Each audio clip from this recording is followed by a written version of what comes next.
Marcia in New York. Hi, Uncle Brad. How Hi, are you? Good. How are you? I'm good.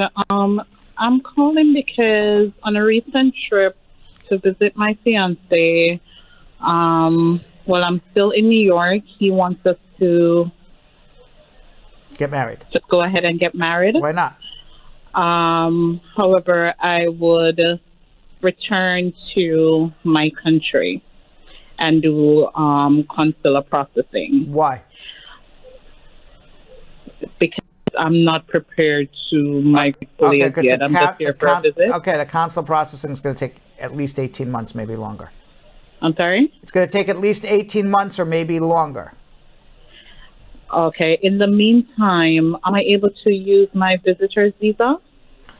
You can, but they could also stop you at the airport saying you have an intent to immigrate to the United States and turn you back. So you take a risk every time you travel after you've applied for your green card.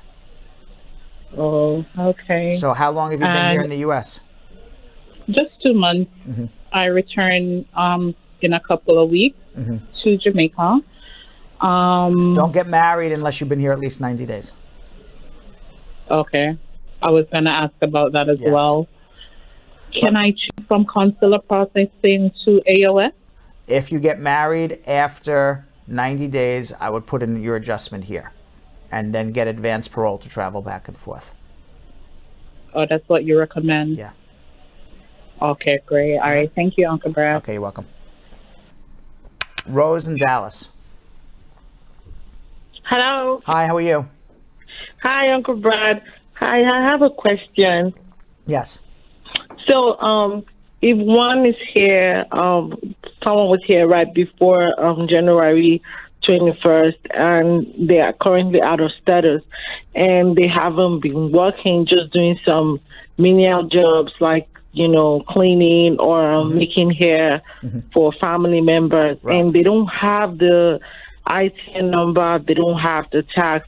But you said that the law was talking about having taxes and being able to qualify for the eligibility. Right. So my question is really, how does someone in such category qualify? So if you earn income in the United States, even in a menial job, you have to file a tax return.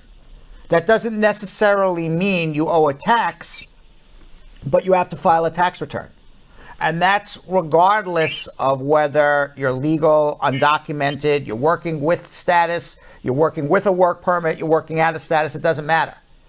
You still have to file a tax return. Your taxes may be zero if you didn't earn a high enough level of an income, but you still got to file a tax return. So what do? You're working off the books. You don't have any documentation. You file a 1040 return as an independent contractor, because that's what you are. You're basically running your own little business, doing hair and doing housekeeping and whatever you may be doing. And you file a 1040 return as an independent contractor, and now you don't have a social security number.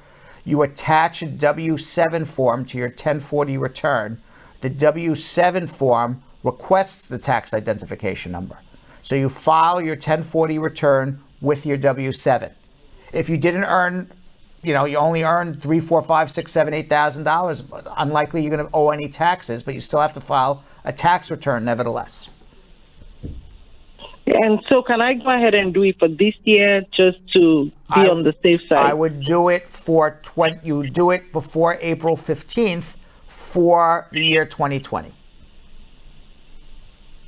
Okay. All right? Okay. All right. Thank you. You're welcome. Thanks for watching. For more Brad Show Live, like and subscribe to our YouTube channel.